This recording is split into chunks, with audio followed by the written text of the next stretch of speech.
If you are a fan of the strange, dark, and mysterious delivered in story format, then you have come to the right place.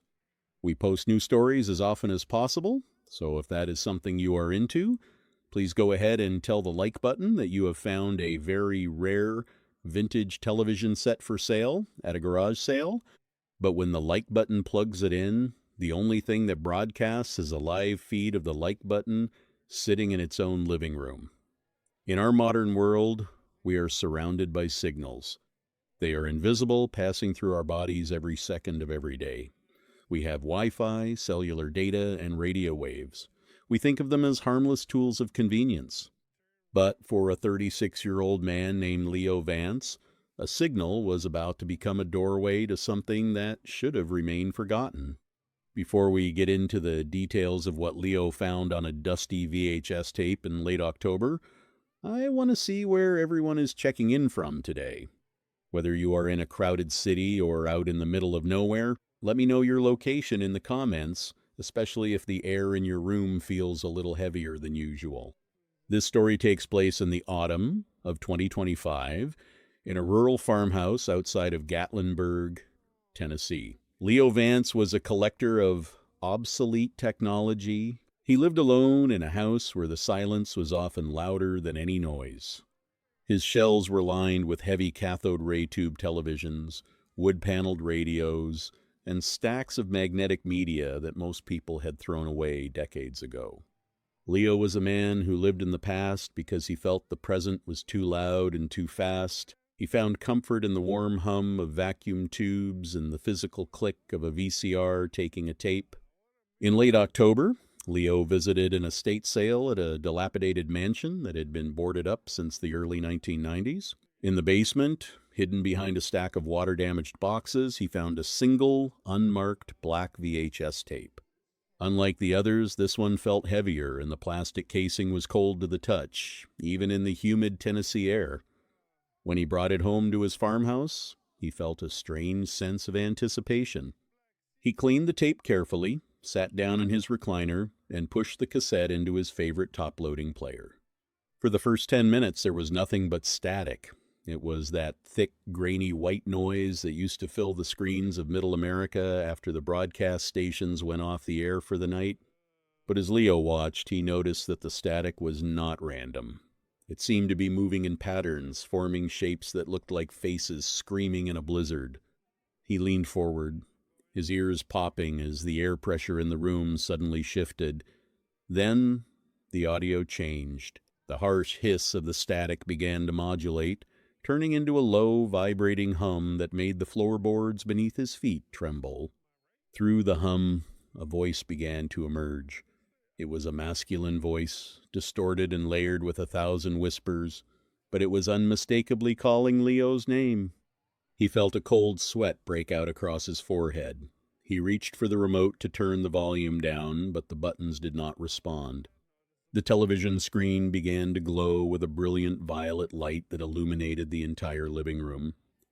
The shapes in the static finally coalesced into a clear image. Leo saw a black and white recording of a hallway. He recognized it immediately. It was the hallway of his own farmhouse, but it looked different.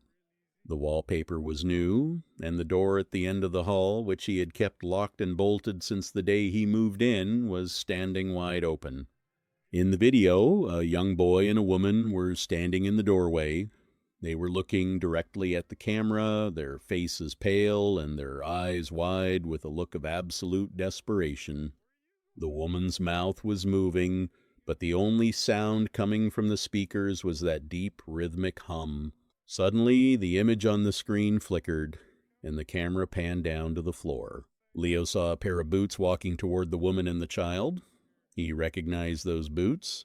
They were the ones he was currently wearing. He looked down at his feet, his heart hammering against his ribs like a trapped bird.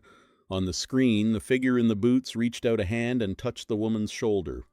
At the exact same moment, Leo felt a heavy, freezing pressure on his own left shoulder, as if someone were standing directly behind his recliner in the empty house. He spun around, his flashlight beam cutting through the violet glow, but there was no one there. The room was empty. But when he looked back at the television, the woman in the video was no longer looking at the camera. She was looking at something just behind the lens, and her expression had shifted from desperation to pure, unadulterated terror.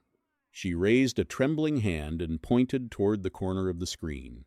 Leo followed her finger and saw a dark, shadowy figure beginning to emerge from the static itself, its long, spindly limbs reaching out from the glass of the television and into his living room. Leo sat paralyzed as the long, spindly limbs continued to stretch out from the glass of the cathode ray tube television. The violet light was so intense now that it seemed to be liquefying the shadows in the corners of his living room. The sound coming from the speakers had shifted from a low hum to a wet, rhythmic tearing noise, like heavy fabric being pulled apart by invisible hands. On the screen, the black and white hallway was distorting, the walls bending and bowing as if the farmhouse in the video were being crushed by an external force. The shadowy figure in the static leaned forward until its head emerged from the glass. It did not have a face in the traditional sense. Its head was a smooth, featureless oval of shifting gray pixels that hummed with a high-frequency vibration. Leo tried to stand up, but the freezing pressure on his shoulder had spread down his spine, locking his joints in place. He watched in a state of pure adrenaline-fueled horror as the entity reached out with a hand that had 7 long, needle-like fingers. The hand brushed against the arm of his recliner, and the fabric instantly turned to a fine gray ash. Through the rhythmic tearing noise, the masculine voice returned, louder and clearer than before. It told Leo that the signal was finally strong enough to close the circuit. It said that for 36 years it had been waiting for someone with enough love for the old ways to act as a bridge. Leo realized with a jolt of terror that his obsession with obsolete technology had not been a harmless hobby. It had been an unconscious effort to tune into a frequency that the modern world had abandoned for a reason. He had been building a beacon, and tonight something had finally answered the call. The woman and the child on the screen were now pounding on the inside of the glass, their silent screams visible in the way their throats strained. The woman's eyes were locked on Leo, and she began to mouth a single word over and over again. It took Leo several seconds to decipher the movement of her lips. She was saying, "Run," but Leo could not move. The violet light began to pulse in time with his own heartbeat, and he felt a sharp, stinging sensation behind his eyes.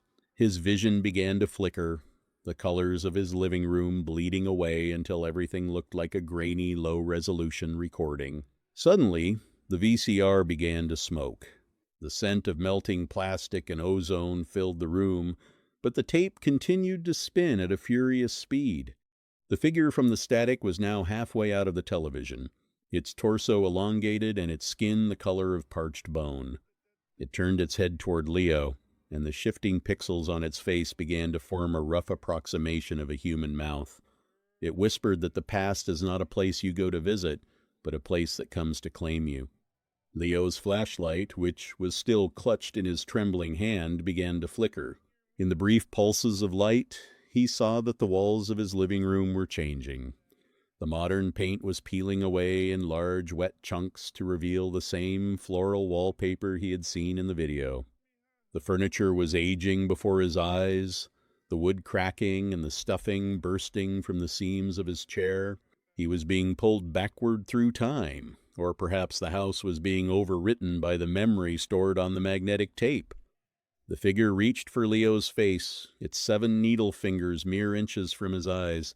At that exact moment, the locked door at the end of the real hallway erupted off its hinges with a violent crash. A blast of cold, stagnant air rushed into the living room, carrying the scent of 100 years of dust. Leo heard the sound of heavy boots running toward him from the darkness of the hall. He looked at the television and saw that the figure in the boots had finally reached the woman and the child. On the screen, the man in the boots turned around to face the camera. It was not a stranger. It was Leo, but he looked 40 years older, his face etched with a lifetime of grief, and his eyes glowing with the same violet light as the television. The older version of Leo reached out a hand and touched the glass from the inside.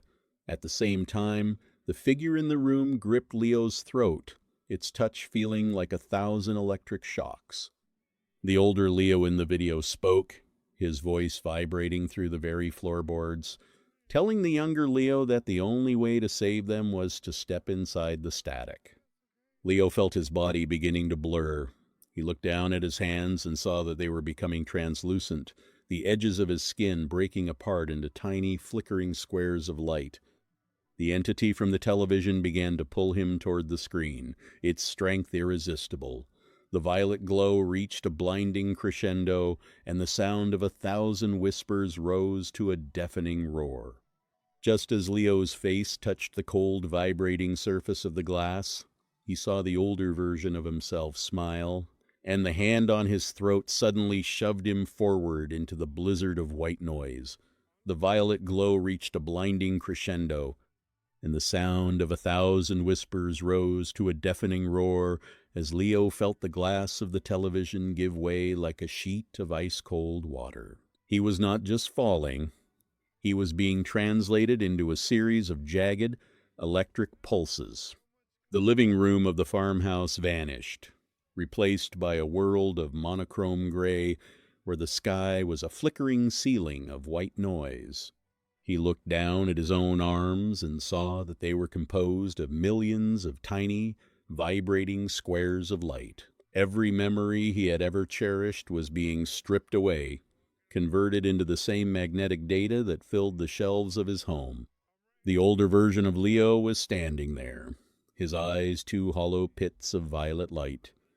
He reached out and gripped the younger Leo by the forearms, his touch no longer shocking, but feeling as natural as a heartbeat.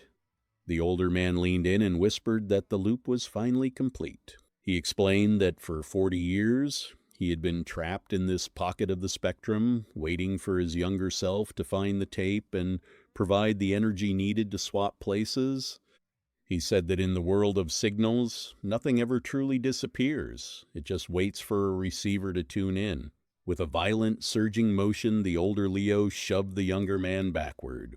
Leo felt himself being pushed into the very center of the static blizzard.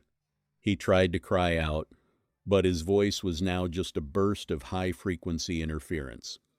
He watched through the glass of the television as the older Leo stepped out into the living room of the 2025 farmhouse. The older man picked up the flashlight, smoothed his hair, and walked toward the kitchen with a heavy, purposeful gait. The farmhouse door, which had been blown off its hinges, slowly stood itself back up and slid into place, the bolts clicking shut with a finality that echoed through the static world. Leo turned around and saw the woman and the child from the video. They were not ghosts. They were the previous owners of the farmhouse who had made the same mistake in 1992. They looked at Leo with a mixture of pity and hunger. They began to walk toward him, their translucent hands reaching out to share the crushing weight of their eternal isolation. Leo realized that he was now the star of the unmarked black tape, a permanent resident of a frequency that no one would ever purposefully search for again. The next morning, the local deputies arrived at the farmhouse after a neighbor reported a series of strange violet flashes coming from the windows. They found the living room covered in a fine layer of gray dust that looked like ash but felt like powdered glass. The vintage television set was still sitting on the table, but the screen was shattered from the inside out, the glass shards littering the floor like diamonds. The VCR was a puddle of melted black plastic, and the scent of ozone was so thick it made the deputies' noses bleed. There were no signs of Leo Vance. They searched the property for weeks, but they found no footprints and no clues. The only thing the lead investigator found was a single black and white photograph sitting in the center of the recliner. It was a photo of a young man and a woman standing in front of the farmhouse, but as the investigator looked at it, he felt a sharp, stinging pressure in his ears. He saw the figure in the photo, a man who looked exactly like Leo Vance, slowly raise a hand to the camera and place a single flickering finger to his lips. The farmhouse remained empty and boarded up, eventually becoming a place that the locals avoided at all costs. Hikers who passed the property at exactly 12:15 a.m. reported that their battery-powered radios would suddenly cut to a dead channel. They would not hear the news or music. They would only hear the sound of 1,000 whispers merging into one clear, masculine voice that told them the signal was finally strong enough. We often spend our lives surrounded by invisible waves, treating our technology as a harmless comfort without realizing that every signal we send out is a doorway we are leaving unlocked. The past is a broadcast that never truly stops playing, and if we spend too much time listening to the echoes, we might just find ourselves becoming one. It is a sobering thought to realize that our memories are just data stored in a fragile vessel. When we refuse to move forward into the light of the present, we risk being reclaimed by the very shadows we thought we had mastered. There is a deeply rooted American dream of leaving everything behind. When the stress of modern life, the noise of the city, and the crushing weight of daily responsibilities become too much, people often fantasize about packing up their car and moving to the middle of nowhere. They believe that if they can just find a quiet piece of land deep in the mountains, they can start over. They believe the wilderness will wash away their problems. But the wilderness is entirely indifferent to human struggles. It does not heal you. It only amplifies whatever you bring into it.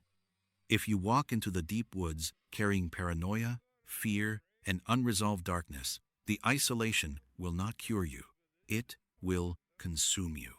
This is the tragic and deeply unsettling reality of a family who drove up into a remote mountain range looking for peace, only to vanish into thin air, leaving behind a trail of clues that are so bizarre they defy all logical explanation.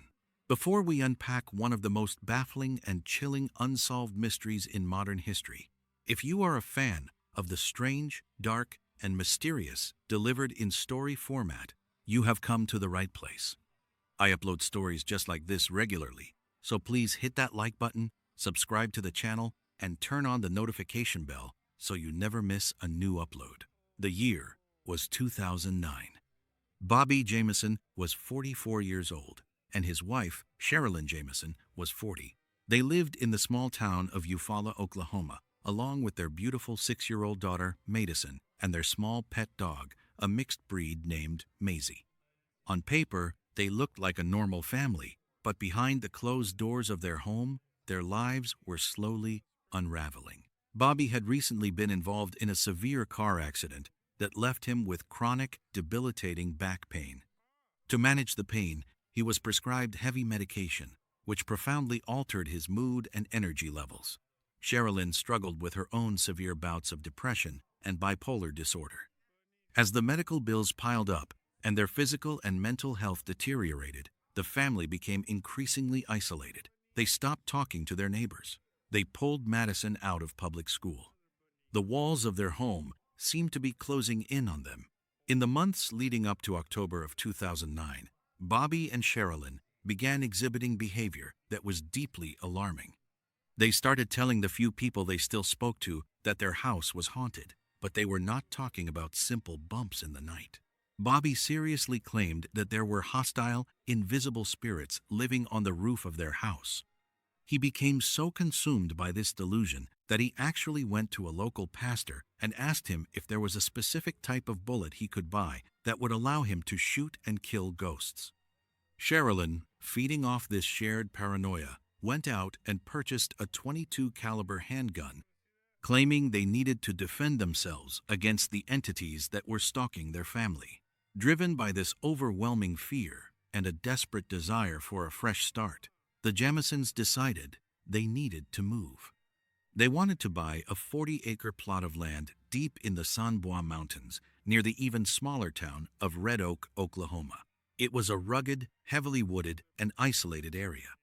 They planned to buy a shipping container, place it on the land, and live completely off the grid, far away from whatever they believed was hunting them. On October 8, 2009, the family prepared to leave for a short trip to view the land. But before they left, Their home security camera captured something that would later become a cornerstone of this terrifying mystery. The camera was pointed at their driveway, recording the family as they packed their white pickup truck. The footage is incredibly disturbing to watch. It is completely silent, but the visual alone is enough to make your skin crawl. For over 2 hours, Bobby and Sherilyn are seen walking back and forth from the house to the truck. They are carrying completely mundane items, but the way they are moving is entirely unnatural. They are walking with a stiff, mechanical gait, almost like zombies. They walk past each other dozens of times in the narrow driveway, but they never make eye contact. They never stop to speak to each other. They just move back and forth in a bizarre, silent trance, their faces entirely devoid of emotion. Later that day, they loaded Madison and the dog into the truck and drove away, heading east toward the mountains. 9 days passed. On October 17th, a group of local hunters were riding their all-terrain vehicles deep in the Sans Bois Mountains. They were navigating a narrow, deeply rutted dirt path that was miles away from any paved highway. The terrain was incredibly rough, flanked by dense timber and steep ravines. As they rounded a bend, they saw a white pickup truck parked awkwardly on the side of the dirt trail. The hunters stopped their vehicles. They recognized the truck immediately. They had driven past this exact spot a few days earlier and had seen the truck sitting there. The fact that it had not moved in days in such a remote area was highly unusual. They walked up to the vehicle to see if someone needed help. The truck was locked. The hunters peered through the dirty glass of the windows. The inside of the cab was a mess of clothing, maps, and wrappers. But then, they saw something moving in the back seat. Curled up on a pile of jackets was Maisie, the family dog. The dog was severely emaciated, trembling, and barely clinging to life. She had been locked inside the freezing, airtight truck for over a week with absolutely no food or water. Realizing something was terribly wrong, the hunters immediately called the local sheriff's department. When the police arrived, they had to physically break the window to get the dog out and unlock the doors. Maisie was rushed to an animal clinic where she miraculously survived. But as the investigators began to inventory the contents of the truck, the situation escalated from an abandoned vehicle case into an absolute nightmare. Inside the truck, the police found Bobby's wallet, containing his identification and credit cards. They found Sherilyn's purse. They found both of their cell phones. They found the family's global positioning system unit, which showed that they had driven further up the mountain, stopped, and then driven back down to this specific spot before turning the engine off. They found the heavy winter coats the family would have desperately needed in the freezing autumn mountain air. But the most shocking discovery was located underneath the driver's seat. Tucked away in a bank bag was $32,000 in pure, hard cash. The investigators were completely baffled. If the family had been robbed, the criminals would have certainly taken the massive sum of money. If they had simply gotten out of the truck to go for a short walk and gotten lost, why did they leave their dog locked inside the vehicle to slowly starve to death? Why would they lock the doors behind them? And why would they leave their heavy coats inside when the temperature outside was rapidly dropping? A massive search and rescue operation was immediately launched. Over 100 volunteers, police officers with tracking dogs, and men on horseback scoured the rugged terrain surrounding the truck. They combed through the dense brush, checked the deep ravines, and searched the abandoned coal mines that dotted the landscape. The tracking dogs caught a faint scent leading away from the truck, but it quickly vanished into the wind. They searched for days, expanding the radius further and further out. They found absolutely nothing. It was as if the earth had simply opened up and swallowed the three of them whole. As the detectives dug into the evidence left inside the truck, they made a deeply unsettling discovery on one of the cell phones. It was a photograph of 6-year-old Madison. The picture appeared to have been taken somewhere on the mountain, likely on the day they disappeared. In the photo, Madison is standing with her arms crossed over her chest, but it is her expression that haunts anyone who looks at the image. She is not smiling. She looks incredibly distressed, as if she has been crying, and her eyes are looking slightly off camera, staring at someone or something with a look of pure fear. It was the last known photograph of the little girl alive. The sheer lack of physical evidence led to a chaotic storm of theories. Some investigators believed that Bobby and Sherilyn, caught in the grip of a shared drug-induced psychosis, simply wandered off into the woods and succumbed to the elements. The area was notoriously dangerous, filled with steep drops and wild animals. But this theory could not explain why they would lock the truck, leave the money, and condemn their beloved dog. Others theorized that they had stumbled across a drug manufacturing operation. The Sans Bois Mountains were known to be a hiding place for illegal methamphetamine labs. If the Jamisons had accidentally walked onto a cartel's territory while looking for land, they might have been executed to protect the secret. But again, ruthless criminals do not typically leave $32,000 in cash sitting under a seat. Another terrifying theory suggested a murder-suicide plot. Did the intense paranoia finally push one of the parents past the breaking point? Did they force their family to march out into the freezing wilderness to end it all? But without bodies, and without a weapon found in the immediate area, the police had nothing but empty speculation. The case officially went cold. For 4 years, the mystery of the Jamison family haunted the state of Oklahoma. Then, on November 16th, 2013, the silence of the mountains was finally broken. Another group of hunters were trekking through a deeply isolated section of the forest, roughly 3 miles away from the spot where the white pickup truck had been abandoned 4 years earlier. This specific area had not been thoroughly searched during the initial investigation because it was extremely difficult to access and incredibly far for a 6-year-old child to walk through dense, thorny brush. One of the hunters noticed something pale, contrasting against the dark autumn leaves. As he walked closer, the horrifying reality of what he was looking at came into focus. Lying on the forest floor were the skeletal remains of 3 human beings. The police were immediately notified. The medical examiner arrived at the scene. Because the bodies had been exposed to the harsh elements and scavenging animals for 4 years, there was very little physical evidence left. But the arrangement of the remains told a silent, tragic story. The 3 skeletons belonged to Bobby, Sherilyn, and Madison. They were found lying face down, side by side, perfectly parallel to one another. The medical examiner took the remains back to the laboratory for a thorough analysis. The bones were heavily weathered. They could not determine the exact cause of death for Sherilyn or Madison due to the severe decomposition. There were no broken bones to suggest a fall, and no obvious knife marks. However, when they examined Bobby's skull, they found a small, mysterious hole. The coroner could not definitively state whether the hole was caused by a bullet from a small caliber weapon or if it was the result of animal activity over the years. Because the evidence was so degraded, the official cause of death for all 3 members of the Jamison family was ruled as undetermined. The discovery of the bodies only deepened the terrifying mystery. How did they get 3 miles away from their truck? The terrain was brutal. If they were lost and freezing, basic survival instincts dictate that you stay near your vehicle, which provides shelter. Why did they walk purposefully into the deepest, most unforgiving part of the woods? And why did they lay down side by side? If they were forced out there by someone else, why lay them out so methodically? If it was a murder-suicide, where was the weapon? The .22 caliber handgun that Sherilyn had purchased was never found inside the truck, and it was never found near the bodies. Did one of them use it, and then an animal carried it away? Or did someone else walk away with it? The truth of what happened on that cold October day remains buried in those mountains.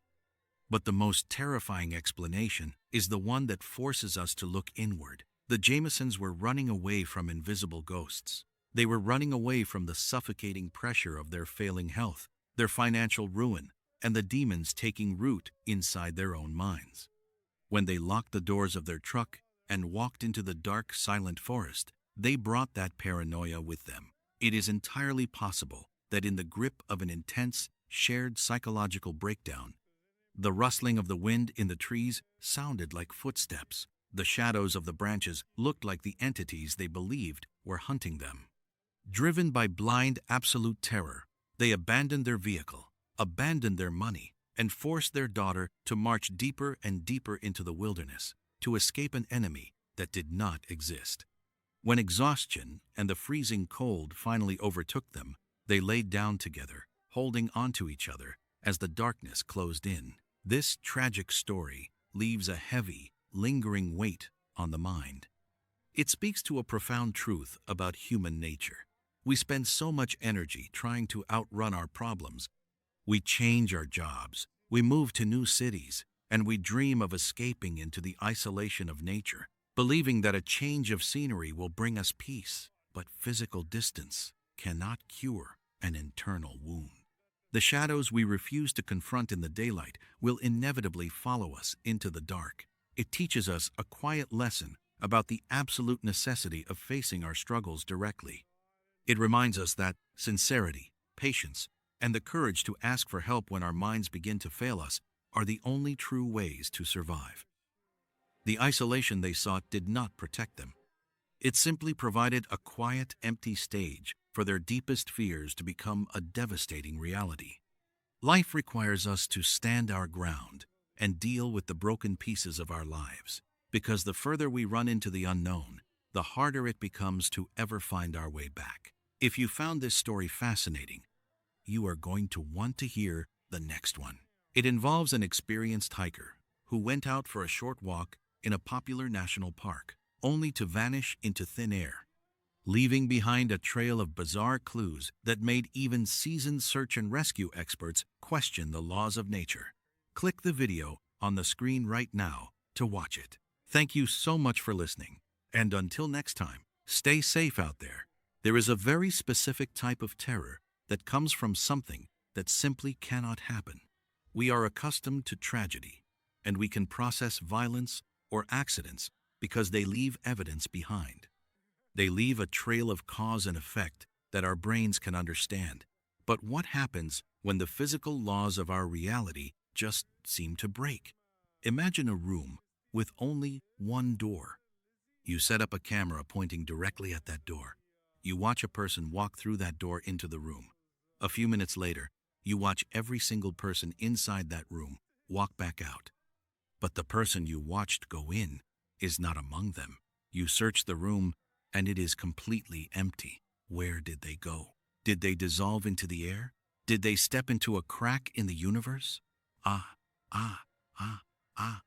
This is not a thought experiment. This is exactly what happened to a young man in Ohio, in a case that remains one of the most baffling, logically impossible mysteries ever recorded. Before we dive into the impossible vanishing of this young man, if you are a fan of the strange, dark, and mysterious delivered in story format, you have come to the right place. I upload stories just like this regularly, so please hit that like button, subscribe to the channel, and turn on the notification bell so you never miss a new upload. The year was 2006.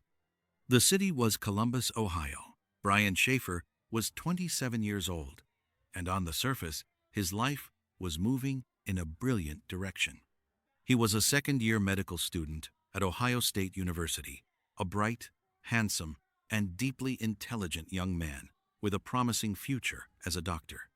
He had a beautiful girlfriend named Alexis, who was also a medical student, and they were deeply in love. In fact, Brian had recently purchased a ring and was planning to ask Alexis to marry him during an upcoming vacation they had booked to Miami, Florida. They were scheduled to fly out on a Monday, just a few days away. But underneath the surface of this perfect life, Brian was carrying a heavy, suffocating weight.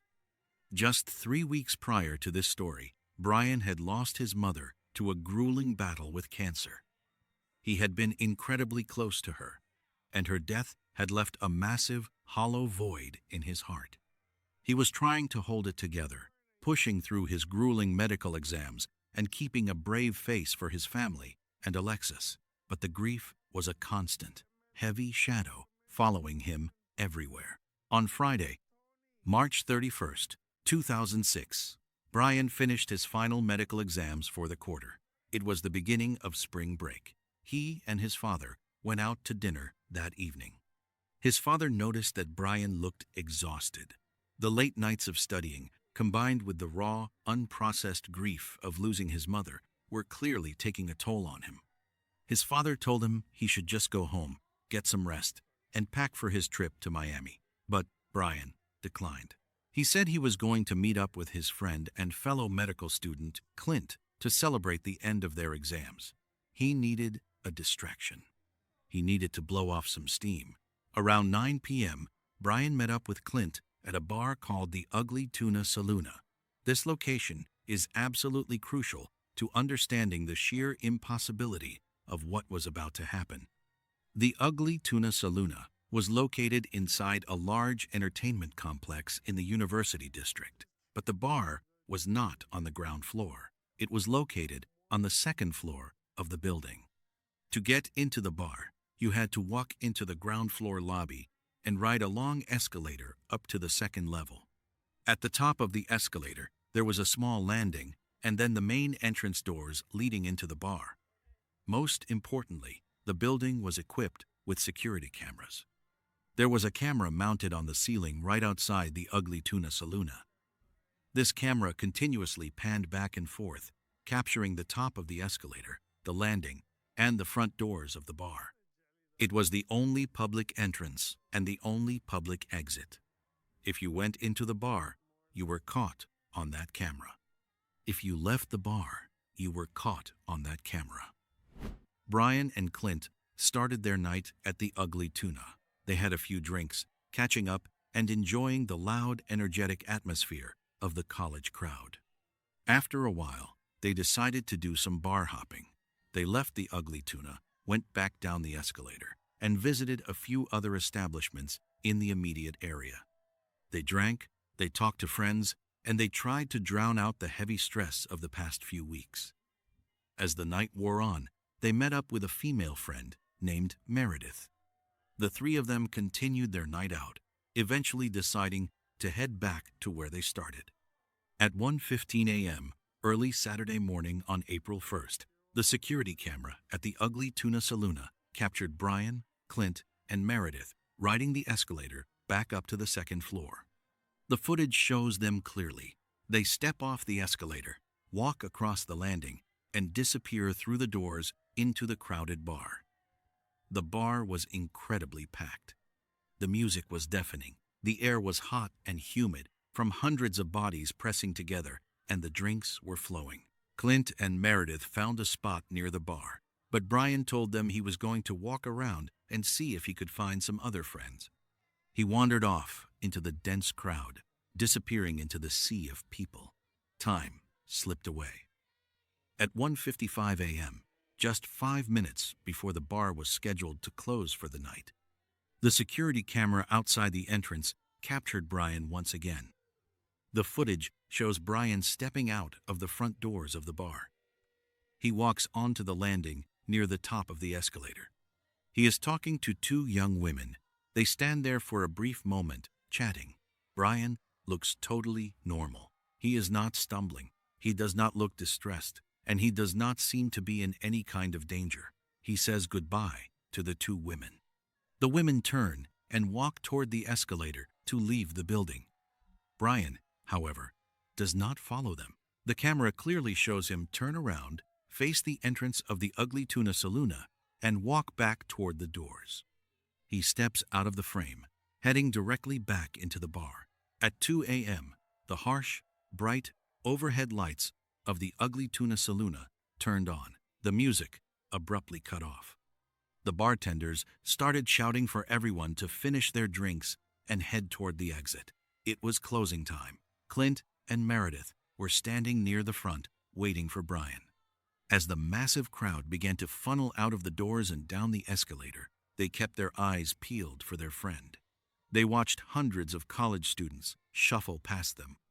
The crowd slowly thinned out until the bar was completely empty.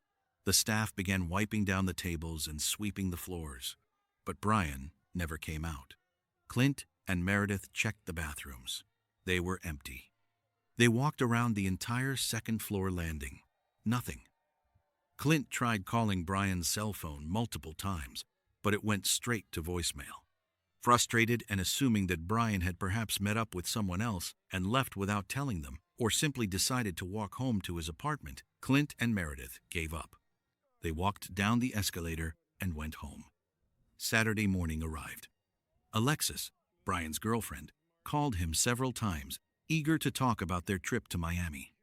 Her calls went directly to voicemail. She thought it was slightly strange, but she figured he was just sleeping off a heavy night of drinking. As the day progressed into evening, and Brian still had not returned any calls from Alexis, Clint, or his father, a cold sense of unease began to settle over the family. Brian was not the type of person to completely ignore his phone, especially not with a major trip coming up. By Sunday, the unease had turned into pure panic. Brian had a flight to catch on Monday morning. He had not been home. His car was still parked at his apartment. His luggage was not packed. Monday morning came. Alexis stood at the airport departure gate in absolute agony, watching the passengers board the flight to Miami.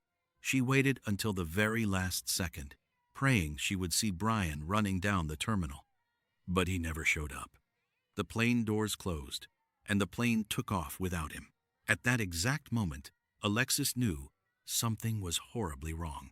The family immediately contacted the Columbus police and officially reported Brian Schaefer missing. The police launched an investigation, initially assuming this was a standard case of a young man who had perhaps wandered off and gotten into an accident. They requested the security footage from the Ugly Tuna Saloon, focusing entirely on the night of Friday, March 31st, and the early hours of Saturday, April 1st. The detectives sat in a dark room. Watching the grainy footage, they saw Brian, Clint, and Meredith ride the escalator up at 1:15 a.m. They fast-forwarded. They watched the footage at 1:55 a.m. They saw Brian walk out, talk to the two women, turn around, and walk back toward the bar entrance. Then, the detectives watched the footage from 2 a.m. until the bar was completely empty. They watched every single person walk out of those doors and go down the escalator. They paused the tape, they rewound it, they watched it again. They focused on every face, every jacket, every gate. Brian Schaefer never walked out. The detectives were baffled. They thought they must have missed something. They implemented a painstaking manual counting process. They counted every single person who went up the escalator that night. Then they counted every single person who came down the escalator. The numbers did not lie. Every single person who went up that night came back down, except for one, Brian. How does a 27-year-old man vanish from a second-floor bar with only one public exit? The police immediately secured the building. They brought in highly trained search dogs. The dogs were given a piece of Brian's unwashed clothing to pick up his scent. The dogs tracked his scent through the ground floor lobby, up the escalator, across the landing, and into the Ugly Tuna Saloon. The dogs wandered around the bar floor, following his path through the crowd. But then, the scent just stopped. The dogs spun in circles, confused. They could not find a trail leading out. It was as if Brian had evaporated into thin air right there on the bar floor. The authorities began to look for alternative exits. If he did not go down the escalator, he had to have left through another door. The only other way out of the Ugly Tuna Saloon was a set of emergency service doors located in the back of the building. These doors were strictly for staff and deliveries. The police investigated the service doors. If Brian had somehow slipped through them without anyone noticing, he would have found himself in a chaotic, highly dangerous environment. The back of the building was a massive, active construction site. It was dark, filled with deep trenches, exposed rebar, concrete pillars, and steep drops. It was a labyrinth of scaffolding and debris. But there was a major problem with this theory. The service doors were not meant for public use. They were heavy, and they opened up to a route that was notoriously difficult to navigate even in the daylight. More importantly, the construction site was heavily monitored by motion-sensitive security cameras to prevent theft. The police pulled every single hour of footage from the construction site cameras for that entire weekend. They watched the tapes, looking for any sign of movement, any shadow, any sign of a person stumbling through the dark. The motion sensors were never tripped. The cameras captured absolutely nothing. Furthermore, police scoured the entire construction zone. They brought the tracking dogs through the debris. They looked down every trench and inside every concrete pipe. They found zero physical evidence that anyone had been there. There was no blood, no torn clothing, no footprints in the mud. The situation was entirely impossible. He did not leave through the front. He did not leave through the back. He was not inside the bar. Desperation set in. Prevent. The police theorized that perhaps Brian had changed his clothes to disguise himself and slipped past the front camera. They meticulously interviewed every single person who was in the bar that night. They tracked down the two women he was seen speaking to at 1:55 a.m. The women confirmed they spoke to him briefly, said goodbye, and left. They had no idea where he went afterward. They checked Brian's bank accounts, his credit cards, and his cell phone records. After the night he vanished, his phone never pinged another cell tower. His credit cards were never swiped. His bank accounts remained completely untouched. He had simply ceased to exist. Weeks turned into months, and months turned into years. The disappearance of Brian Schaefer became a national obsession. It is the ultimate locked room mystery playing out in real life. People analyzed the footage frame by frame, suggesting wild theories. Some believed that Brian, overwhelmed by the grief of losing his mother and the pressure of medical school, had meticulously planned his own disappearance, finding an unseen blind spot in the camera system to escape and start a new life. But his family entirely rejected this. Brian loved Alexis. He was about to propose. He loved his father and his brother. He would never inflict that kind of agonizing pain on them, especially so soon after his mother's death. Others believed he met with foul play inside the bar.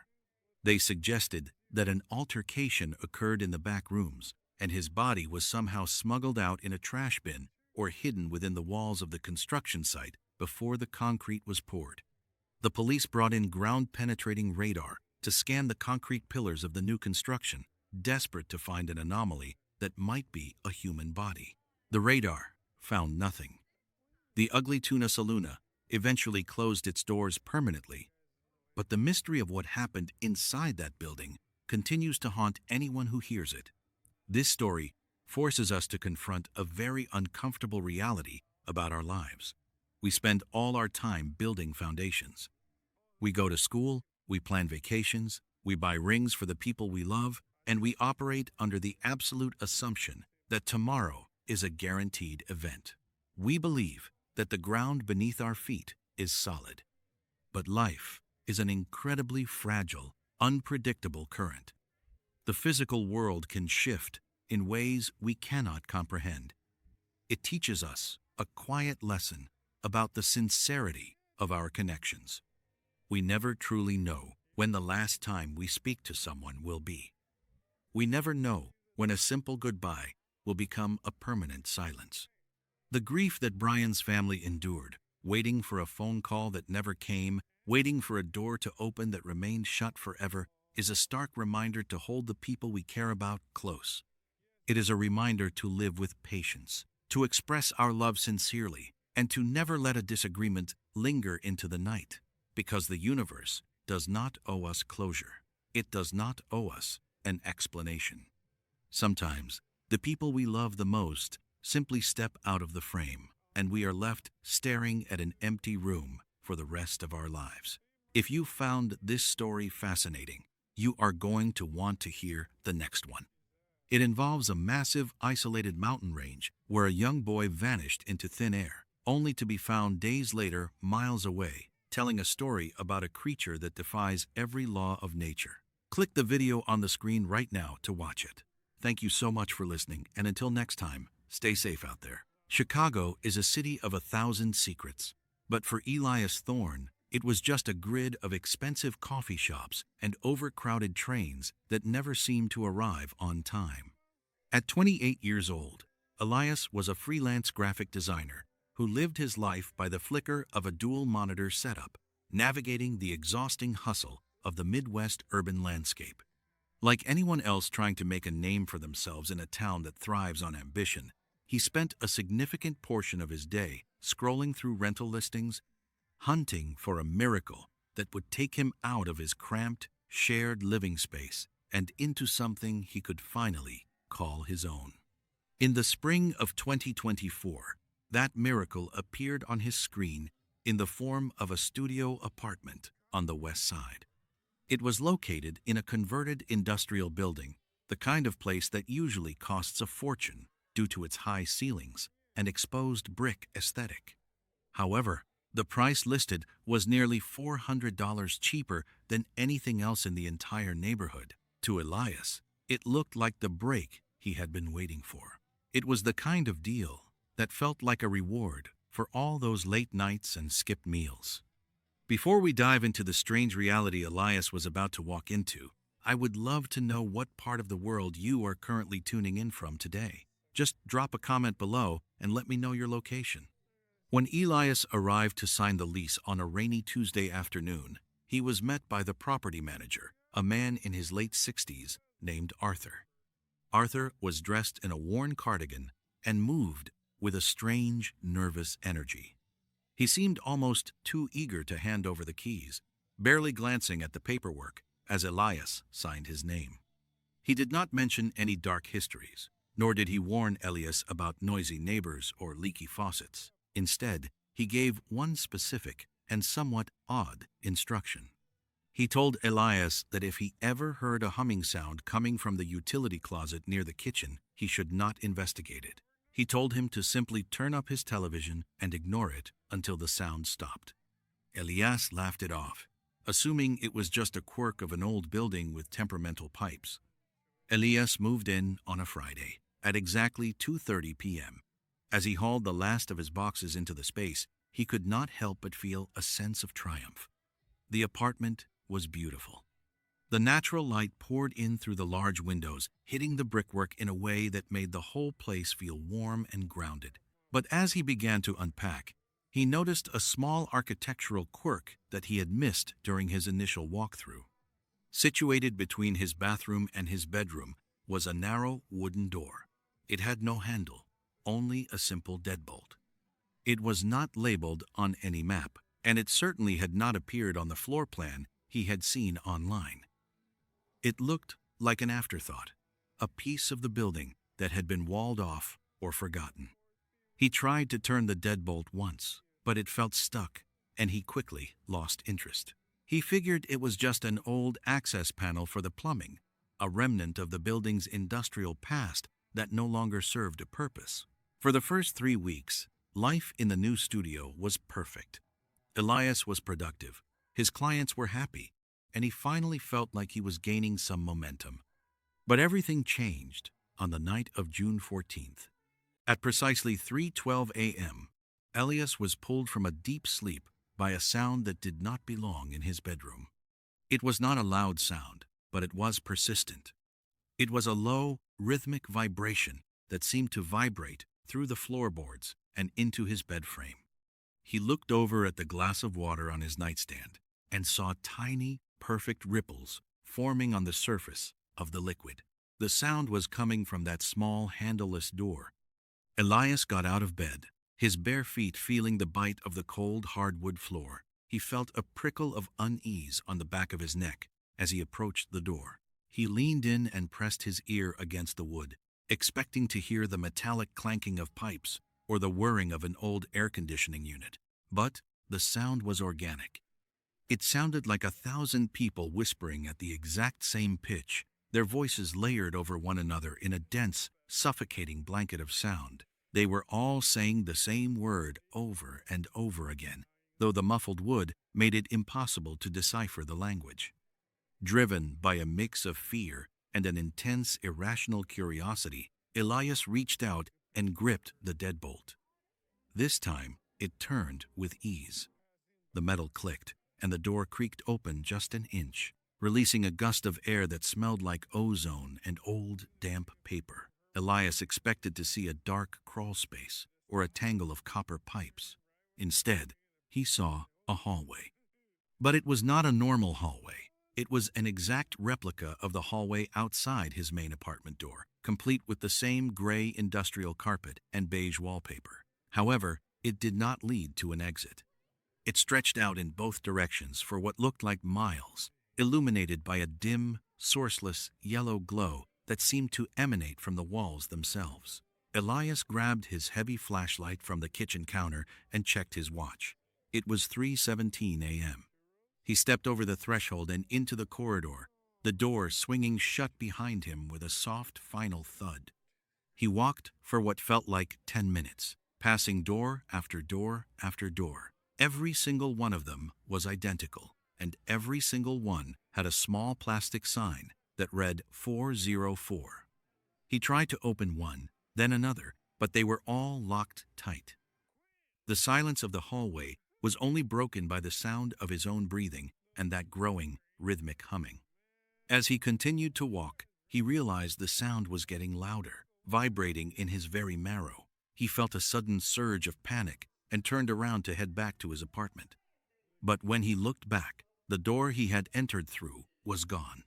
In its place was nothing but more beige wallpaper and another door labeled 404. He was standing in a corridor that had no beginning and no end. He reached into his pocket and pulled out his phone to call 911, but his heart sank when he looked at the device.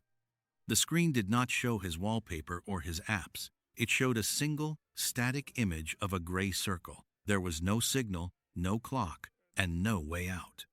He began to run, his footsteps echoing against the endless gray carpet as he passed 100 more identical doors until he finally saw one that was standing slightly ajar.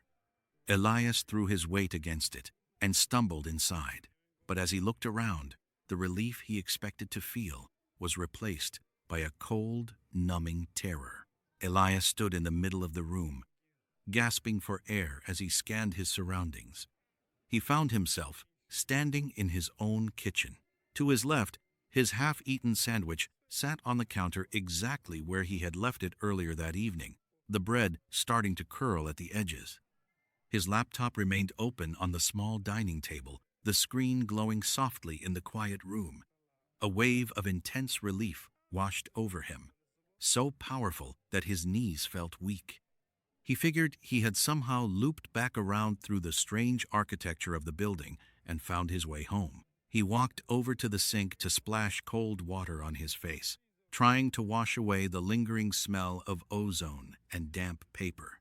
But as he reached for the faucet, he noticed something was wrong. The light in the room was not right. It was not the warm glow of his kitchen lamp or the streetlights from outside. It was that same dim, sourceless yellow hue from the hallway. He looked at the clock on his microwave, expecting to see that it was now nearly 4 a.m. Instead, the digital display did not show numbers at all. It showed the words 404. A cold knot tightened in his stomach. He slowly turned toward his laptop. The screen was no longer showing his design project. Every file on his desktop, every icon in the taskbar, and every single line of text in his open documents had been replaced with those same 3 numbers. He grabbed the mouse and tried to click, but the cursor remained frozen. He looked toward the large windows that usually offered a view of the Chicago skyline, but there were no city lights. There were no stars. The sky outside was a dull, static gray, like a television tuned to a dead channel. Elias sat down in his chair, his heart hammering against his ribs with such force that it was painful. He tried to tell himself he was dreaming, that this was some elaborate night terror brought on by stress, but the texture of the wood under his fingers was too real. He stayed there for hours, or perhaps it was days. Time had ceased to function in any way he understood. The sun never rose, and the gray void outside his window never shifted. He realized with a sinking horror that he had not actually escaped the hallway at all. He had simply entered a version of his life that was missing its soul. In the oppressive silence of this hollow apartment, his mind began to drift toward things he had long ignored. He thought about his parents, whom he had not called in weeks because he was always too busy chasing a deadline. He thought about the neighbor he had passed in the elevator a dozen times without ever saying hello. He realized that he had spent so much of his life looking for the next best thing, the cheaper rent, the higher status, and the better job, that he had stopped paying attention to the reality that actually mattered. He had been so impatient to move into this place because of the price tag that he never once questioned why it was so cheap. He had traded his connection to the real world for a bargain, and now the bargain was all he had left. The silence was eventually broken by a sound that made his blood run cold. It was the humming again, but it was no longer coming from behind the wall. It was coming from everywhere. The sound was deafening now, a physical force that made the walls of his kitchen seem to vibrate and blur. He stood up and walked toward the handleless door, which was now standing wide open, revealing the endless yellow corridor once again. As he stood at the threshold, he realized that the rhythmic vibration he had heard earlier was not just a sound, it was a chorus. The thousands of voices he had heard whispering were not speaking a foreign language. They were saying a name. They were saying his name. Thousands of unseen people were calling for Elias, their voices rising in a feverish, synchronized chant that seemed to pull at the very fabric of his being. He looked back at his half-eaten sandwich and his frozen laptop. He had a choice to make. He could stay in this static, digital tomb until his body eventually faded away into the gray, or he could go back into the hallway. He could keep walking through the yellow glow, hoping to find the version of reality he had taken for granted, the one filled with messy relationships and expensive rent and the sun rising over the lake. Elias took a deep breath, the air tasting of ozone and old paper once more. He picked up his heavy flashlight, though its beam felt weak against the sourceless light of the corridor. He stepped back through the small door and onto the gray industrial carpet. This time, he did not just leave the door open. He reached back, grabbed the edge of the wood, and pulled it shut. He turned the deadbolt, locking himself inside the hallway with the whispers. He knew that finding his way back would require a level of patience and sincerity he had never practiced before. He had to want to be home, not for the convenience or the cost, but for the life he had left behind. He began to walk, but the hallway was different now. The doors labeled 404 were no longer silent. From behind each one, he could hear the sound of a life being lived. He heard the muffled sound of a television, the clinking of silverware, and the soft laughter of a family. He stopped in front of one door and reached for the handle, but as his fingers brushed the metal, the whispering stopped instantly. The entire hallway plunged into a darkness so thick he could feel it pressing against his eyes. He clicked his flashlight on, but the beam only traveled a few inches before being swallowed by the gloom. Then, from the darkness further down the hall, he heard the sound of a single pair of footsteps, heavy and slow, walking toward him. Elias froze, his heart hammering against his ribs like a trapped bird. The footsteps were rhythmic and deliberate, the sound of heavy leather soles striking the industrial carpet with a terrifying weight. He swung his flashlight toward the sound, but the beam was useless, flickering as if the darkness itself were draining the batteries. The humming had returned, but it was no longer a distant whisper. It was a roar that seemed to vibrate inside his skull, a cacophony of his own name being shouted by a legion of voices that sounded exactly like him. He began to backtrack, his hands fumbling along the beige wallpaper as he searched for the door he had just locked. But the wall was smooth and unbroken. There was no deadbolt, no handle, and no narrow wooden frame. The hallway had shifted again, sealing him into this airless void with whatever was approaching from the gloom. The footsteps stopped just outside the circle of his failing light. Elias held his breath, the smell of ozone and damp paper now so thick it was nauseating. A voice drifted out of the darkness, but it did not come from the figure in the hall. It came from the other side of the wall, to his right. It was a woman's voice, soft and tired, asking if anyone had seen her keys. Then he heard the sound of a child laughing and the distant melody of a radio playing a song he vaguely remembered from his childhood. These were the sounds of the world he had discarded, the reality he had traded for a cheaper life in a studio apartment. He began to pound on the wallpaper with his fists, screaming for help, but his voice felt thin and hollow, as if it were being absorbed by the yellow glow. Suddenly, the darkness ahead of him broke. A figure stepped into the weak glow of his flashlight. It was not a monster or a ghost. It was a man in his late 60s, wearing a worn cardigan. Arthur, the property manager, stood there with a look of profound sadness on his face. He held a ring of keys in one hand and a heavy deadbolt lock in the other. Arthur did not speak.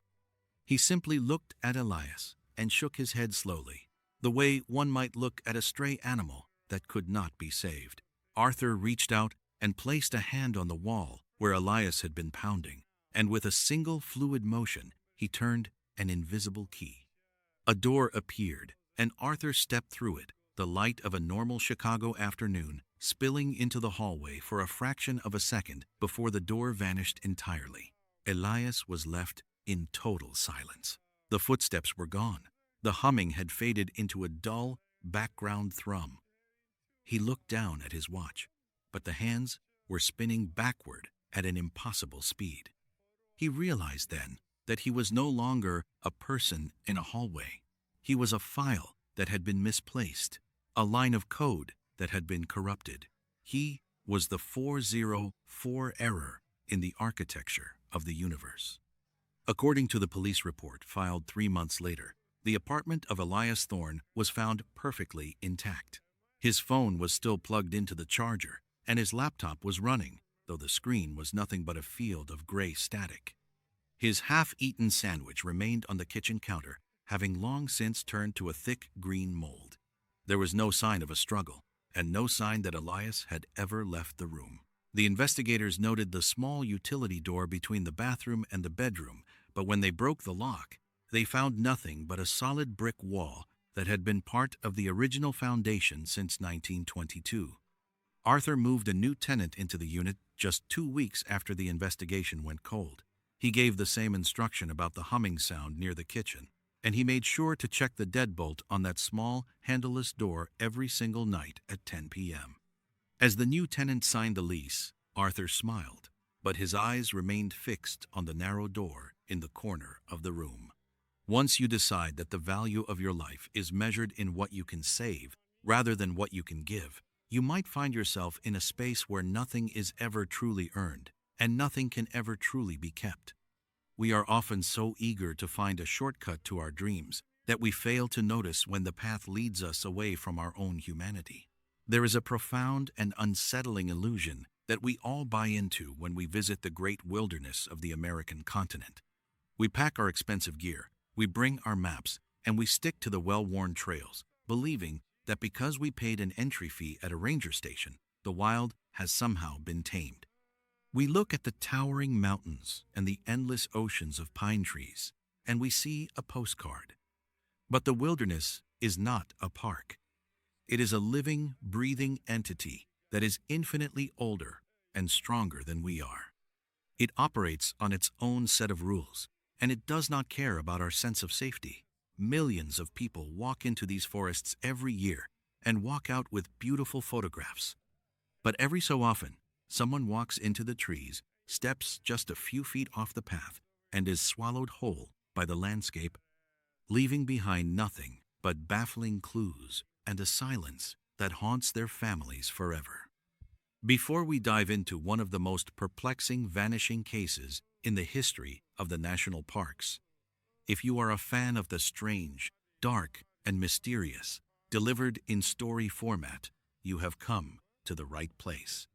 I upload stories just like this regularly, so please hit that like button, subscribe to the channel, and turn on the notification bell so you never miss a new upload. It was the morning of October 12th, 1999. The autumn air in Yosemite National Park was crisp and biting, carrying the distinct scent of decaying pine needles and cold granite. Arthur Pendleton, a 34-year-old architect from San Francisco, had planned this weekend trip for months. He was an experienced outdoorsman who respected the mountains, and he wanted to pass that love of nature down to his 7-year-old son, Leo. Leo was a bright, energetic boy with a boundless curiosity about the world. He was wearing bright red hiking boots, a yellow fleece jacket, and carrying his own tiny backpack filled with trail mix and a plastic compass. They had chosen a moderately difficult trail near the Tuolumne Meadows area. It was a route Arthur knew well, offering stunning views of the valley below without being too treacherous for a young boy. They started their hike early, right around 7:30 a.m., when the morning mist was still clinging to the forest floor. For the first few hours, everything was absolutely perfect. They talked about the animals, they pointed out uniquely shaped clouds, and they took breaks to drink water and eat snacks. Leo was having the time of his life, running just a few steps ahead of his father, always staying within sight on the clearly marked dirt path. By early afternoon, the physical exertion was beginning to catch up with them. At roughly 2:45 p.m., Arthur decided it was time to take a long rest before making the final descent back to the parking lot. They found a clearing just off the main trail. It was a beautiful, serene spot, dominated by a massive, gray granite boulder that sat near the edge of a dense line of Douglas fir trees. Arthur took off his heavy pack and set it on the ground. He asked Leo to sit on a flat rock nearby while he got out their sandwiches. Leo, however, was mesmerized by a cluster of bright blue wildflowers growing near the base of the massive boulder. He asked his dad if he could go look at them. Arthur smiled, looked at the area, and saw it was perfectly safe. He told Leo he could look at the flowers, but he had to stay right by the rock and keep talking so Arthur could hear him. Leo skipped over to the boulder, his bright yellow jacket contrasting sharply against the gray stone. Arthur unzipped his backpack, rummaging through the compartments to find their water bottles and the sandwiches he had wrapped in foil that morning. He heard Leo humming a little song, the sound floating gently on the quiet mountain breeze. Arthur looked down into his bag for a few seconds. He moved a spare sweater, found the sandwiches, and pulled them out. The entire action took maybe 10 to 15 seconds. No more than 20. Arthur stood up, holding the food, and turned toward the massive boulder. Leo was gone. Arthur did not immediately panic. He assumed Leo had simply stepped behind the large rock to look at a bug or use the bathroom. Arthur called out his name, his voice echoing slightly in the quiet clearing. There was no answer. Arthur walked over to the boulder, expecting to see Leo hiding behind it with a mischievous grin. But when he rounded the massive stone, there was nothing. The ground behind the rock was covered in a thick layer of dry, crunchy pine needles. There were no footprints. There was no bright yellow jacket. A cold spike of adrenaline hit Arthur's chest. He called out again, louder this time. He yelled Leo's name with the sharp, commanding tone of a parent demanding an immediate response. The only sound that came back to him was the gentle rustling of the wind through the high branches. This is where the story takes its first, deeply unsettling turn. If a child wanders off in a forest, especially a forest floor covered in dry leaves and snapping twigs, they make noise. You can hear the brush moving, you can hear footsteps crunching, and if they fall or get scared, you can hear them cry. But Arthur heard absolutely nothing. It was as if a vacuum had descended over the clearing the moment he looked into his backpack. In a matter of 15 seconds, Leo had vanished completely, leaving zero acoustic footprint. Arthur began to run in frantic circles around the clearing, pushing his way into the thick tree line. He screamed until his throat was raw. He ran 50 yards down the trail, then sprinted 50 yards up the trail. The vast, indifferent silence of Yosemite was suffocating. By 3:30 p.m., blind panic had completely taken over. Arthur realized he was wasting precious daylight. He grabbed his backpack, abandoned the food on the rock, and sprinted down the mountain toward the nearest ranger station as fast as his legs could carry him. He reached the ranger outpost at 4:45 p.m. Breathless, sweating, and crying, he frantically explained the situation to the head ranger. Within minutes, the machinery of a massive search and rescue operation was set into motion. By 6 p.m., a team of 20 armed rangers and expert trackers were at the boulder where Leo was last seen. They set up a grid. They searched the immediate area inch by inch, looking for broken twigs, scuff marks on the rocks, or fibers from Leo's yellow jacket. The trackers were baffled. The dry pine needles around the boulder were entirely undisturbed. There was absolutely no physical indication of which direction the boy had gone. It was physically impossible for a child to move through that terrain without leaving a trace, yet there was none. As the sun began to set, the situation grew infinitely more dangerous.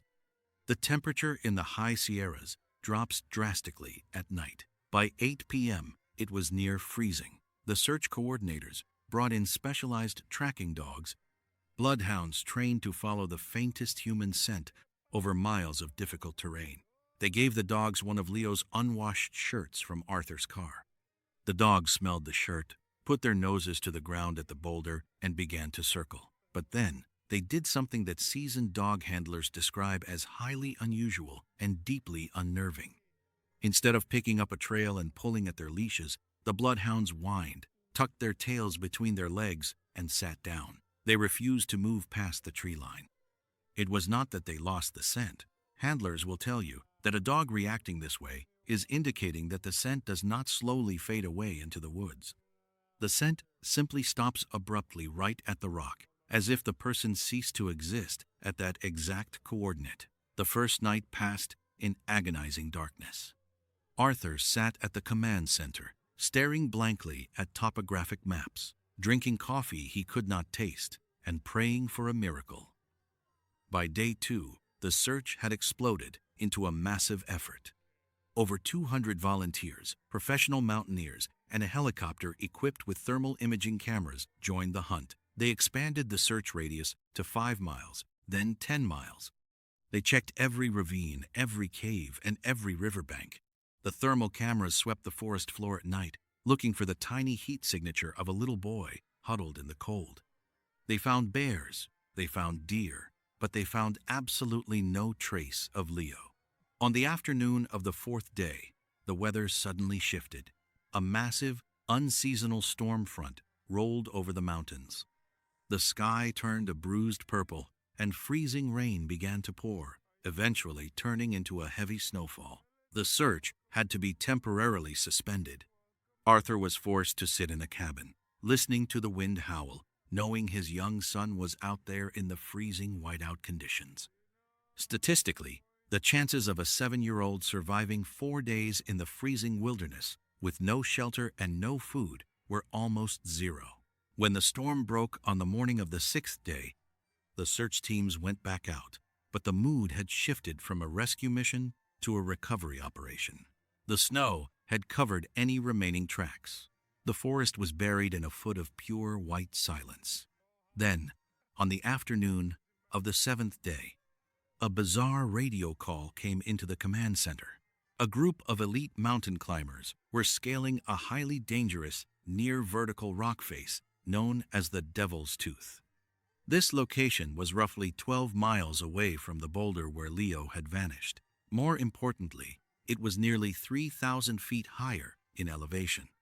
The terrain leading to the Devil's Tooth consisted of brutal, jagged scree fields, deep icy rivers, and sheer cliffs. It was an environment that challenged even fully equipped adult professionals. One of the climbers was resting on a narrow ledge halfway up the rock face. He looked over to his right and sitting neatly on a small, isolated outcropping of rock was a bright yellow fleece jacket. The climber radioed it in. The rescue team immediately dispatched a helicopter to the coordinates. A ranger was lowered down to the ledge. He retrieved the jacket. It belonged to Leo.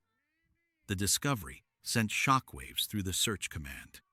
How could a 7-year-old boy travel 12 miles through impossibly rugged terrain, cross freezing rivers, and scale a massive cliff wall in a matter of days? Furthermore, the jacket was not snagged on a branch or dropped in a panic. It was folded neatly, almost perfectly, and placed deliberately on the rock. The teams redirected all their resources to the Devil's Tooth. They combed the treacherous area for 2 more agonizing days. They found nothing else. No boots, no backpack, no boy. The location of the jacket made absolutely no logical sense. It defied all known patterns of lost children who typically walk downhill, follow paths of least resistance, and shed clothing haphazardly when they succumb to hypothermia. On the morning of the 10th day, the official search was quietly being scaled back. Arthur was a broken man.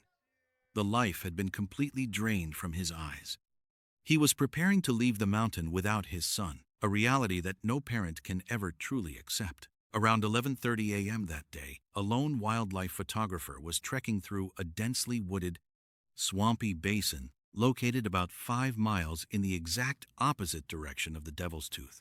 This area had already been thoroughly searched by dogs and men on the 2nd day.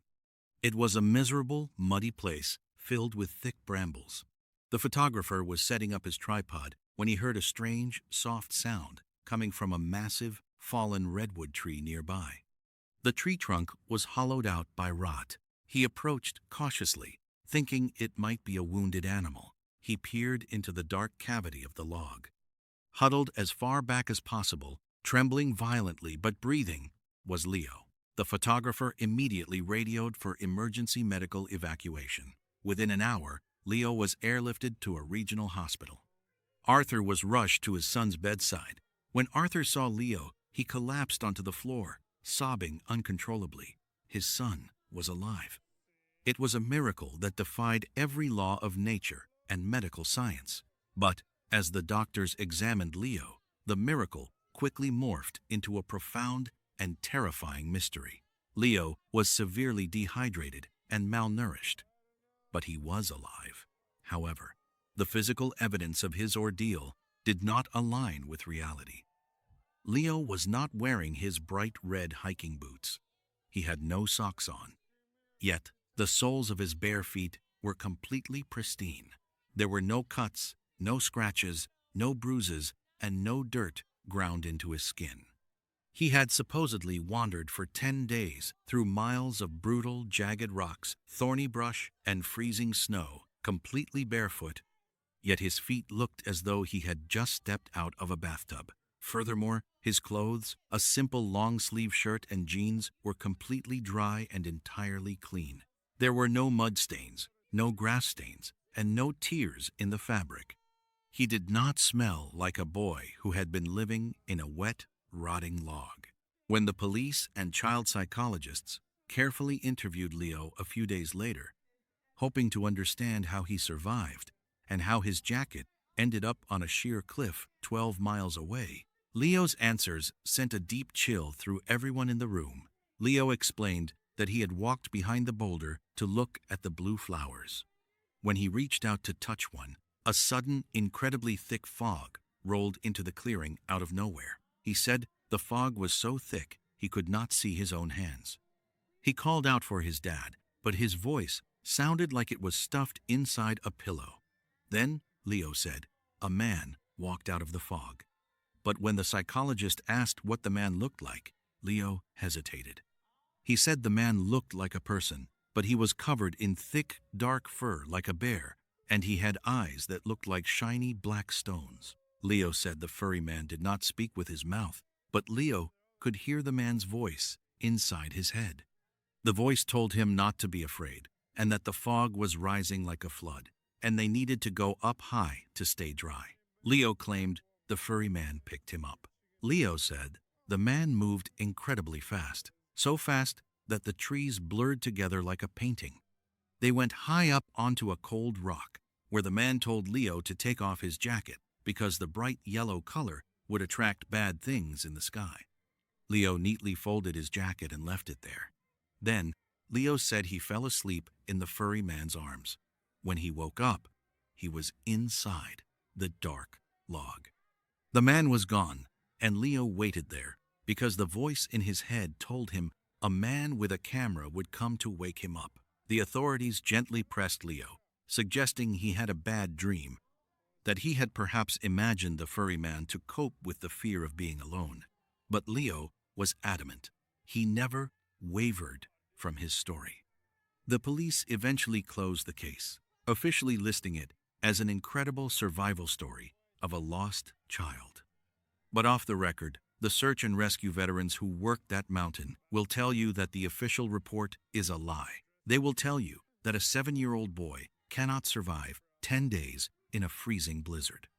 They will tell you that a boy cannot walk for miles without shoes and have flawless feet. They will tell you that the wilderness holds ancient, inexplicable things that do not abide by the laws of our reality. This story leaves a heavy, lingering weight on the mind. It speaks to a very quiet, very profound truth about our existence. We move through life with a fragile sense of control, believing that our careful planning and our modern tools can shield us from the unknown. But life is incredibly fragile, and our safety can be dismantled in the span of 15 seconds. It is a harsh lesson in consequences. A single moment of distraction, a brief turning of the head, can alter the trajectory of a life forever. It teaches us about the deep, silent patience of the natural world, a world that watches us, waiting for us to make a mistake. We must walk through life with a sincere respect for the forces that are greater than us, understanding that we are simply guests in a domain that we will never truly conquer. If you found this story fascinating, you are going to want to hear the next one. It involves an abandoned mining town where the ground has been burning for decades, and a group of explorers who discovered that the toxic smoke is not the only thing rising from the cracked earth. Click the video on the screen right now to watch it. Thank you so much for listening, and until next time, stay safe out there. In the world of content creation, there is a common saying that you are only ever as good as your last video. For a 24-year-old man named Jackson Reed, this was not just a catchy phrase or a bit of industry advice. It was a complete and total obsession that governed every single waking moment of his life. Jackson was the creator and host of a moderately successful YouTube channel called Urban Decay. His brand was built on high-energy explorations of the darkest and most forgotten corners of the Pacific Northwest. He would hike miles into the wilderness or crawl through rusted chain-link fences to show his audience abandoned hospitals, shuttered asylums, and Cold War-era bunkers that had been left to rot for decades. For a few years, he was on top of the world, but by the summer of 2025, Jackson began to notice a terrifying trend in his analytics. His numbers were starting to dip. The audience was getting bored with the same old shots of rusty gurneys and peeling wallpaper. They were demanding something more. They wanted something real, a scare that they could not explain away with wind or settling floorboards, and Jackson was willing to do almost anything to give it to them. Before we get into the heavy details of what happened on that night in August, I want to take a second to ask where you are all hanging out today. Whether you are at home in the suburbs or tucked away in a cabin somewhere deep in the woods, go ahead and drop your city or town in the comments below. On a humid Friday in late August, Jackson decided he was going to take a gamble that would either resurrect his dying channel or end it forever. He had spent weeks poring over old property records and local legends until he found a lead on an undocumented sanatorium hidden deep in the dense forests outside of Spokane, Washington. The locals referred to the place as Blackwood Manor, a massive stone structure that had been abruptly closed down in 1964 following a series of unexplained and devastating fires. Jackson knew that a simple recorded video would not be enough this time. He wanted to do a full live broadcast. He wanted his viewers to see every shadow in real time and hear every creak exactly as he did, so there could be no accusations of clever editing or fake scares. Jackson arrived at the overgrown edge of the Blackwood property at exactly 11:45 p.m. He was heavily geared up for the night, carrying a high-end gimbal for smooth camera work, a powerful satellite hotspot strapped to his backpack to ensure a steady signal, and a pair of industrial-grade flashlights that could cut through decades of darkness. He stood before the looming charred silhouette of the manor and hit the Go Live button on his phone at exactly midnight. Within seconds, notifications pinged across the globe, and over 4,000 people were suddenly watching him from the safety of their homes. The chat was scrolling so fast he could barely keep up with the sea of fire emojis and messages of encouragement. The only entrance into Blackwood was a jagged, tooth-like hole in the basement wall where the stone had crumbled away. As Jackson crawled through the opening, the temperature did not just drop, it plummeted. Even though the Washington night was thick with humidity, Jackson saw his own breath forming small, frantic puffs of mist in the air. He panned the camera around, illuminating the charred remains of wooden chairs and the carpet of shattered glass that covered the floor like ice.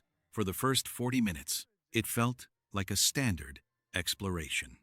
He narrated the history of the facility, pointed out the disturbing graffiti on the walls, and joked with his audience to keep the energy high.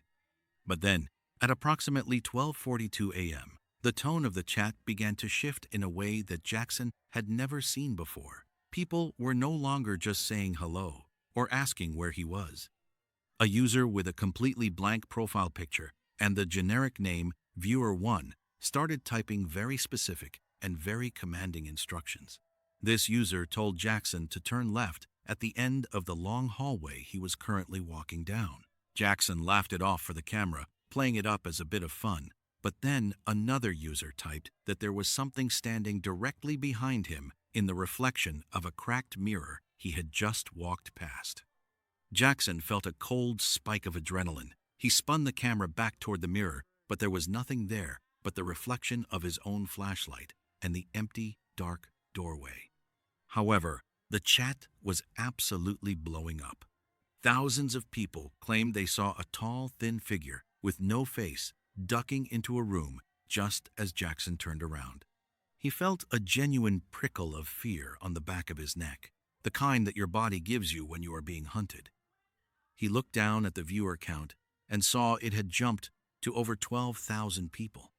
The numbers were climbing faster than they ever had in the history of his channel. He knew he could not stop now. He was finally giving them exactly what they wanted.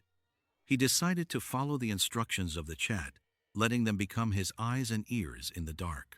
It felt like a high-stakes game, but as he reached the third floor, which had once been the high-security ward, the air began to smell of old copper and wet ash. Viewer1 typed a final message that stopped Jackson dead in his tracks. The user told him that if he really wanted to see the truth of Blackwood Manor, he had to go to room 309 and lock himself inside. Jackson stood in the center of the third-floor hallway, the heavy silence of the high-security ward pressing against his eardrums like deep water. The instructions from the user, known as Viewer1, were flickering on his phone screen, a digital command that seemed to carry more weight than the physical walls around him. He looked at the heavy steel door of room 309, which featured a small, rusted slide opening once used to pass food to the dangerously ill. It looked less like a medical room and more like a tomb designed to keep something in rather than help it get well. The chat was a frantic, blurred stream of text, with thousands of people calling him a coward and threatening to unsubscribe if he did not go through with the challenge. Driven by a desperate need to keep his viewer count climbing and to prove he was still the king of urban exploration, Jackson reached out and grabbed the cold iron handle. He stepped into the tiny room, and the heavy door swung shut behind him with a finality that made his stomach churn. The latch clicked into place, a sound that echoed through the small space like a gunshot. He panned his camera around, showing the 12,000 viewers the interior of the room. It was completely empty, except for a single, weathered wooden stool sitting in the far corner. Jackson sat down on the stool, trying to keep his breathing steady for the broadcast. He checked his phone and noticed something technically impossible. Despite being deep within a structure made of thick stone and reinforced steel, his signal was perfect. In fact, it was better than it had been outside. He looked at the chat, expecting to see the usual chaos, but the screen had gone completely silent. No one was typing. The viewer count was frozen at 18,404. The digital world seemed to have stopped breathing right along with him. Then, at exactly 1:26 a.m., the screen on his phone began to flicker violently, the colors bleeding and distorting until the live feed changed entirely.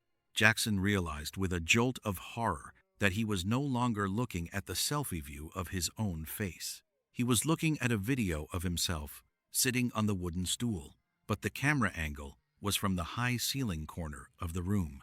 He slowly looked up, his heart hammering against his ribs, but there was no camera in the corner. There was nothing but cracked plaster and shadows. He rushed to the door and grabbed the handle, pulling with everything he had, but it would not budge. He began to yell for help, but his own voice sounded muffled and distant to his ears, as if he were shouting from underwater. He looked back down at the phone in his trembling hands. The chat had returned, but the messages were no longer coming from human beings. The screen was filled with long strings of binary code and distorted symbols that defied any known language. In the live feed on his screen, Jackson watched as the door to the room began to open slowly. But as he looked at the physical door in front of him, it remained tightly shut and locked. He watched his own digital image on the screen stand up from the stool and walk out of the room into the dark, charred hallway of the sanatorium. The digital version of Jackson then turned back toward the camera and smiled. It was a smile that was far too wide for a human face, revealing rows of teeth that looked like jagged glass. Jackson felt a wave of pure, unadulterated terror wash over him as he realized he had finally found the real scare his audience had been demanding. He had spent so many years performing for a screen, chasing the approval of people he had never met, that the digital world had finally decided to take the performer and leave the man behind. He began to scream, pounding his fists against the reinforced steel door, but the sound did not even produce an echo in the small, oppressive room. He thought about his brother, whom he had pushed away because he thought the channel was more important than family. He thought about the sincerity he had traded for likes and shares, realizing too late that the 18,000 people watching were not his friends. They were spectators at an execution, and he had been the one to provide the rope. At exactly 2:10 a.m., the battery on his high-end phone finally died. The screen went black, and with it, the only source of light in the room vanished, leaving Jackson in a darkness so absolute that he could no longer tell where his body ended and the room began. Back in the city, at the local police station, a frantic call came in at 4:45 a.m. from Jackson's roommate. The roommate had been watching the stream and had seen the feed cut to a horrifying, static image of Jackson's face before the entire channel was deleted from the platform. The authorities were able to track the GPS signal from his backpack to the woods outside Spokane. They found his car parked at the edge of the property, its tires sunk deep into the mud from the late summer rain. When the search party entered Blackwood Manor, they made their way to the third floor. They found his backpack and his gimbal lying on the floor right outside the door to room 309. The heavy steel door was closed, the latch firmly in place. The lead officer took a deep breath and pulled the door open, expecting to find Jackson huddling in the corner. But as the beam of his flashlight swept across the small space, his breath hitched in his throat. The room was completely empty. There were no signs of a struggle, no footprints in the thick dust, and no Jackson Reed. The only thing they found was a single smartphone lying in the exact center of the floor, its screen cracked and charred, as if it had been through an intense fire. The lead officer stood in the doorway of room 309, his breathing heavy and ragged as the beam of his flashlight cut through the thick, swirling dust. The space was so small that he could reach out and touch both walls simultaneously, yet it felt as cavernous and cold as a tomb. There was no way out, no windows, and the stone walls were solid, showing no signs of secret passages or structural failure. He looked down at the charred smartphone in the center of the floor. Despite the intense heat that must have been required to melt the casing and blacken the screen, there was not a single scorch mark on the floorboards beneath it. It was as if the fire had come from inside the device itself. The tech forensics team at the Spokane precinct worked for 3 days straight to recover any data from the ruined hardware. When they finally managed to pull the final 30 seconds of the recorded livestream, the entire department gathered around a single monitor in a silence so heavy it felt suffocating. They did not see Jackson being attacked or dragged away. Instead, they saw the view from the corner of the room, looking down at Jackson as he sat on the stool. In the video, the real Jackson was still pounding on the door, his movements frantic and desperate. But then, the door in the video slowly creaked open. A hand reached in from the hallway to pull the door shut from the outside. The hand had 5 fingers, but the skin was not flesh. It was the shifting, flickering color of digital static. As the door in the video clicked shut, the camera panned down to the smartphone lying on the floor. For a brief second, the reflection in the dark screen showed the room was completely full.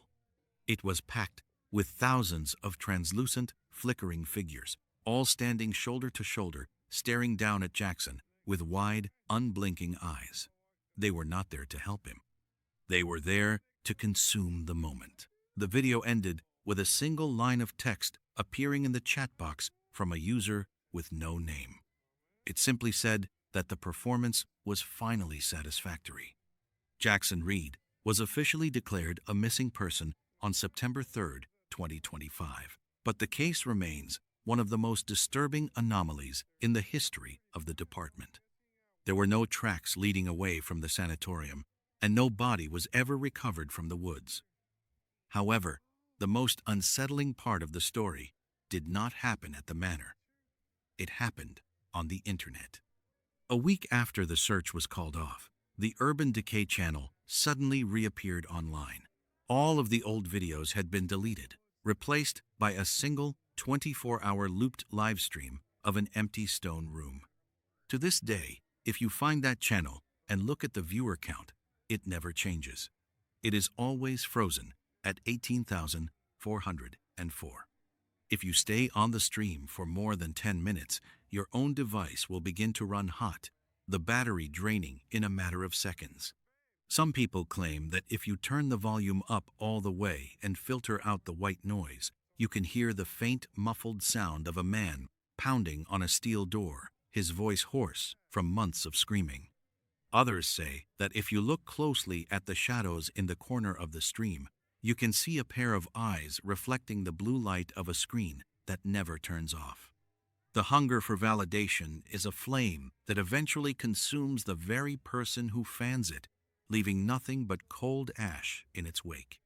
We often spend our lives building a digital version of ourselves to show the world, forgetting that when we step too far into the light of the screen, we leave our shadows behind to find a life of their own. It is a strange thing to realize that we are the only ones who can truly witness our own lives. When we trade that private reality for the hollow gaze of 1,000 strangers, we might just find that the audience eventually decides to keep the show running long after the performer has disappeared.